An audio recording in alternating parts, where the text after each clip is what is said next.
संपूर्ण जगावर कोरोनाचं सावट आहे. प्रत्येक जण आपल्या परीने या भीषण संकटाशी लढण्याचा प्रयत्न करतो आहे, तर काही लोक इतरांना मदत करण्यासाठी स्वतःच्या जीवाची पर्वा न करता रस्त्यावर उतरत आहेत. अशाच काही लोकांपैकी एक म्हणजेच वसईच्या राजकारणातला एक सामान्य माणूस विजय पाटील. नमस्कार, मैं doctor Manish Kumar Pandey, nodal officer, covid care centre, DCSC G G college. Vijay Patil foundation की तरफ से हमें एक्सट्रीम हेल्प मिली है.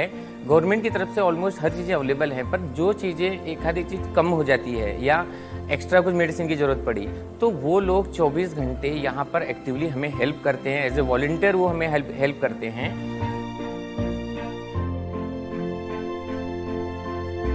असं म्हणतात की नेता फक्त निवडणुकीत दिसतो, पण वसई गावात राहणाऱ्यांना आणि खास करून अडचणीत असलेल्या व्यक्तींसाठी विजय पाटील अपवाद आहेत. जीजी कॉलेजचं आयसोलेशन सेंटर वसईमधील ग्रामीण भागासाठी शासनाने चालवलेलं आयसोलेशन सेंटर आहे. पण त्यामध्ये फरक एवढाच आहे की विजय पाटील फाउंडेशन हे तिकडे देखरेखीसाठी, फूड मॅनेजमेंटसाठी, जे सकाळचं नाश्ता, दुपारचं जेवण, संध्याकाळचं जेवण ते अगदी व्यवस्थितरित्या फ्रूट सहित पुरवत असतात. त्यांचे स्वयंसेवक आहेत आणि चांगल्या पद्धतीने कोविड पेशंटला फूड सप्लाय मिळत असते. विजय पाटील फाउंडेशनच्या वतीने वसई शहर काँग्रेसचे कार्यकर्ते दिवस रात्र जीजी कॉलेज वसई इथे कोरोना रुग्णांची सेवा करीत आहेत. तसेच आजपर्यंत विजय पाटील फाउंडेशनच्या वतीने जीजी कॉलेज कोरोना रुग्ण केअर सेंटरला sanitizer, mask, hand gloves, steamer machine आणि लिक्विड सोप सारख्या महत्त्वाच्या वस्तूंचं सतत वाटप करण्यात येतं.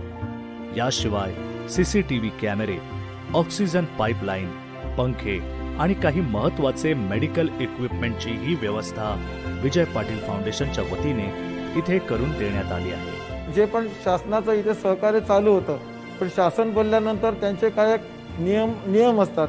अधिकाऱ्यांना त्या नियमचं बंधन करून पुढची वाटचाल चालायला लागते. पण जर वेळ लागला तर पेशंटची गैरसोय होईल.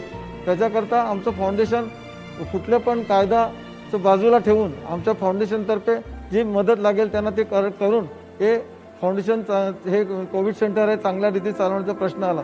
कोरोना रुग्णांसाठी इथे रोज ताजी फळं, 2 वेळचे जेवण, वेळोवेळी नाश्ता व स्वच्छ पिण्याच्या पाण्याची सोय, सोबतच आपुलकीने बोलणारे विजय पाटील फाउंडेशनचे कार्यकर्ते हेही इथे आहेत. पूरा खाना, हर चीज़ का सिस्टम यहाँ पर हम लोग करते हैं. और जब हम पेशेंट को छुट्टी देते हैं तो कई बार पेशेंट घर पे जाने को भी तैयार नहीं होते हैं कि वो लोग बोलते हैं कि नहीं, खाना इतना अच्छा मिल रहा है, सुविधा इतनी अच्छी मिल रही है, तो हमको घर नहीं, छुट्टी मत दो, अच्छा लग रहा है, हमको घर के जैसा लग रहा है. जाके मतलब एक फॅमिली के जैसा हम लोग उनसे ट्रीट करते हैं. एक ठाकरे म्हणून कुटुंब आलं होतं, संपूर्ण कुटुंब होतं. त्यांची मिसेस होती, ती खूप घाबरलेली होती कारण मुलं आणि नवरा. आणि मग तिला आल्यानंतर आम्ही सांगितलं की ताई, तू म्हटलं माहेरी भावाकडे आलीस, या हिशोबाने राहा. तिला सुरुवातीला एक अर्धा तास टेन्शनमध्ये, त्याच्यानंतर जाताना अक्षरशः ती रडून आशीर्वाद देऊन गेली की दादा, आम्हाला खरोखरच असं वाटलं की आम्ही माहेरी आलो आहे. व्यवस्थितपणा जो असतो, कौटुंबिक एक अटॅचमेंट असते ती आम्ही ठेवलेली आहे. त्यामुळे इथे पेशंट खूप चांगल्या पद्धतीने तयार होऊन जातात, व्यवस्थित होऊन जातात. जाताना आम्हाला शुभेच्छा, आशीर्वाद, विजय पाटील साहेबांना धन्यवाद, या सगळ्याच गोष्टी देऊन जातात. म्हणून इथे असलेल्या रुग्णांना आपण आपल्या घरातल्या माणसांसोबतच असल्याचा आनंद मिळतो. आम्ही इथे आल्यापासून आम्हाला कोणत्याही प्रकारची कमतरता भासली नाही. ते सगळ्या सुविधा खूप छान आहेत. वेळेवर नाश्ता मिळतो, सगळी काळजी व्यवस्थित घेतात, सगळं छान आहे. डॉक्टर 24 तास असतात. साहेब पाटीलांबद्दल खूप खूप धन्यवाद त्यांना, आणि त्यांची अशीच उत्तरोत्तर प्रगती हो. अशा निरनिराळ्या समाज उपयोगी कामांमुळेच विजय पाटील हे नाव वसईत खूप आदराने घेतलं जातं. कारण इथे राहणाऱ्या वसईकरांना माहीत आहे की विजय पाटील हा राजकारणात असलेला एक सामान्य माणूस आहे, जो आपल्या माणसांच्या मदतीसाठी सदैव तत्पर असतो. आणि असेच देव माणूस जन्माला येतो. विजय पाटील धन्यवाद, सदाई तो. Thank you so very much to Vijay Patil foundation. Thank you so much. धन्यवाद सर. विजय पाटील यांचे आम्ही खूप आभार मानत आहोत. और मैं दुआ करता हूँ कि पाटिल साहब को अच्छे से अच्छा, उनकी उम्र, अल्लाह उनकी बीमारी को हर चीज़ को दूर करे। मैं सहृदय से विजय पाटिल फाउंडेशन को पूरी तरह से धन्यवाद देता हूँ। नमस्कार।